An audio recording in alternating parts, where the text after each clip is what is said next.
मनुवाद हमेशा हारेगा, अम्बेडकरवाद हमेशा जीतेगा। हम लोग मिलके पूरे देश में एससी, एसटी और मुस्लिम, सिख, क्रिश्चियन, बौद्ध वकीलों की एक पूरी फौज खड़ी करेंगे इस लड़ाई को लड़ने के लिए।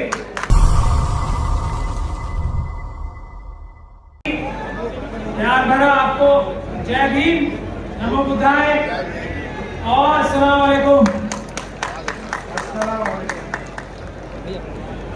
हमारे देश में बहुत ध्यान से सुनने की बात है, दो ही ग्रुप हैं, एक है मनुवाद और एक है अम्बेडकरवाद। ये बहुत ध्यान से सुनने की बात है। मनुवाद एक ऐसा राज चाहता है, एक ऐसा निजाम चाहता है जो मनुस्मृति के द्वारा लागू किया जा सके। अम्बेडकरवाद एक ऐसा निजाम चाहता है जो भारत के संविधान से लागू किया जा सके और जिसे सारे विश्व के जितने भी बड़े बड़े धर्म मान्यताएं हैं सब मानती हैं। जो दो बड़े बड़े प्रिंसिपल्स हैं, एक समानता यानी कि बराबरी और दूसरी इंसाफ। इसीलिए मैं अपने आप को बहुत सौभाग्यशाली मानता हूं कि मुझे यहां आज बुला के आप लोगों ने मेरा मान बढ़ाया। क्योंकि मैं वकील हूं तो मेरी जिम्मेदारी है, थोड़ा सा टाइम ज्यादा लूंगा लेकिन जिम्मेदारी है कि आप लोगों को भारत के संविधान और कानून के बारे में बता सकूं और जो हालात आज देश में और पूरी दुनिया में चल रहे हैं उसमें बुद्ध धर्म की इंपॉर्टेंस मैं आपको बता सकूं। आज दुनिया में जो हालात चल रहे हैं उसमें शांति स्थापित करने के लिए बुद्ध धर्म की एक बहुत ही अहम योगदान हो सकता है, इसमें कोई शक और शुबे की गुंजाइश नहीं है।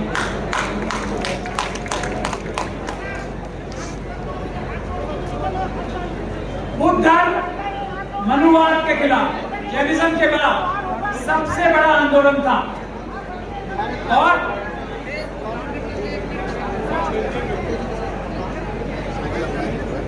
सबसे बड़ा आंदोलन था मनुवाद के खिलाफ, इंसाफ और बराबरी कायम करने के लिए।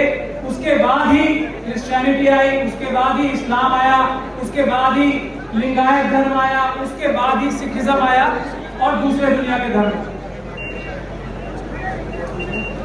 लेकिन इंसाफ और बराबरी कायम करने के लिए ये बुद्ध का सबसे बड़ा मैसेज था। सम्राट अशोक से बुद्ध धर्म फैला पूरी दुनिया में, लेकिन सम्राट अशोक के वंशजों को छल और कपट से समाप्त करके मनुवाद की स्थापना दोबारा भारत में की गई। आज भी वही समय है जब बाबा साहब डॉक्टर भीमराव अम्बेडकर ने मनुस्मृति को जला के जिस संविधान को बनाया था उसको दोबारा खत्म करके मनुवाद यानी कि हिंदू राष्ट्र बनाने की कोशिशें जारी हैं। लेकिन मनुवाद हमेशा हारेगा, अम्बेडकरवाद हमेशा जीतेगा। क्योंकि अब देखिए दो सेनाएं हैं, एक तरफ है छल कपट और ताकत और इच्छा के सबका हक मारकर कुछ लोगों, मुट्ठी भर लोगों के हाथ में कर दिया था। दूसरी तरफ हम सब लोग हैं अम्बेडकरवादी। हम क्या कहते हैं? सबके लिए इंसाफ, सबके लिए बराबरी। तो हमारे साथ सच है और हमारे साथ है न्याय और बराबरी, संख्या। हम अपनी संख्या से और अपने सच से इन लोगों के झूठ को, छल को, कपट को, लालच को हराएंगे, ऐसा आप लोगों को विश्वास होना चाहिए। बुद्ध धर्म से इसीलिए मनुवाद की चिढ़, नफरत, परेशानी सबसे ज्यादा है। आप लोगों को मुझसे ज्यादा ये मालूम होगा कि लाखों बुद्ध विहार देश में कब्जा कर लिए गए हैं, उनको तोड़कर अलग अलग संस्थान और संस्थान बनाए गए हैं, उन सबको वापस लेने की मुहिम। भंते जी, आपके माध्यम से मैं ये कहना चाहता हूं कि आज आपने जो ये समागम किया है, ये शपथ लें और हम सब वकील पूरी ताकत से आपके इस काम में साथ हैं कि लाखों लाख बुद्ध विहार जो गायब कर दिए गए हैं उसको वापस लेने की मुहिम भी आज ही इस सभा से छेड़ी जानी चाहिए, ऐसा मैं निवेदन करना चाहता हूं। हम पूरी वकील कम्युनिटी आपके साथ खड़े हैं, ये मत समझिएगा पूरे बहुजन समाज के सभी वकील, भानु प्रताप जी मेरे साथ यहाँ पर मौजूद है, हम सब आपका साथ नहीं देंगे बल्कि आपसे आगे बढ़कर इस लड़ाई को लड़ेंगे। लेकिन ये लड़ाई छेड़ना सबसे महत्वपूर्ण, सबसे जरूरी है, इस लड़ाई को छेड़ा जाए।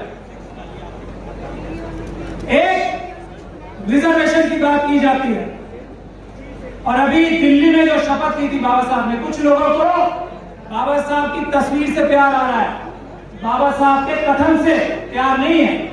जिन लोगों को तस्वीर प्यारी है उन लोगों को बाबा साहब की शपथ भी प्यारी होनी चाहिए। पहली बात तो ये, क्या सिर्फ तस्वीर अच्छी लगती है, कहना नहीं बाबा साहब का कथन अच्छा नहीं लगता, ये कौन सा दो मूवी कैरेक्टर है, ये क्या बात है? इसको आवाज उठाना जरूरी है। अगर बाबा साहब की तस्वीर को मानते हो तो बाबा साहब के कहने को भी मानना पड़ेगा, सबको मानना पड़ेगा, प्यार से मानना पड़ेगा, नहीं तो संविधान के डंडे से मानना पड़ेगा। इसमें कोई शक और शुबे की गुंजाइश नहीं रहनी चाहिए। कोई दबाव और प्रेशर नहीं बना पाएगा बाबा साहब की बातों पे अमल करने से। इस सब के लिए भी हम वकील कम्युनिटी आपके साथ खड़े हैं, बिल्कुल निडर होके बाबा साहब के दिखाए हुए रास्ते पर हम सबको चलना है। किसी की मजाल नहीं है, किसी की ताकत नहीं है जो हमें रोक लेगा, ये ऐलान मैं यहां से करना चाहता हूं। मेरे साथ एडवोकेट गौतम भी मौजूद है, भानु प्रताप जी तो है ही, मौर्य जी मौजूद है। हम लोग मिलके पूरे देश में SC, ST और मुस्लिम, सिख, क्रिश्चियन, बौद्ध वकीलों की एक पूरी फौज खड़ी करेंगे इस लड़ाई को लड़ने के लिए। और ये जिम्मेदारी सबसे ज्यादा हम एडवोकेट मौर्य साहब की क़यादत में देना चाहते हैं इनको, और इन्होंने ये जिम्मेदारी लेने के लिए हामी की। आखिरी बात मैं आप लोगों से ये बोलना चाहता हूं कि एक रिजर्वेशन है, रिजर्वेशन बुद्ध समाज के लोगों को अच्छी तरह से समझ के रहना चाहिए इस बात को। यदि कोई भी बुद्ध धर्म को ग्रहण करता है तो उसके रिजर्वेशन पे, उसके कास्ट सर्टिफिकेट पे कोई आंच नहीं आती। ये भी भारत का संविधान है। इसलिए भी मनुवादी आपसे और बुद्ध धर्म से सबसे ज्यादा डरते हैं कि एक तरफ तो ये कहा जाता है ना कि अगर आप किसी और धर्म में जाओगे तो आपकी रिजर्वेशन छीन ली जाएगी, लेकिन बुद्ध धर्म के इख्तियार करने पर, बुद्ध धर्म को ग्रहण करने पर, बुद्ध धर्म की दीक्षा लेने पर रिजर्वेशन कहीं नहीं जाना चाहती, रिजर्वेशन मौजूद रहती है।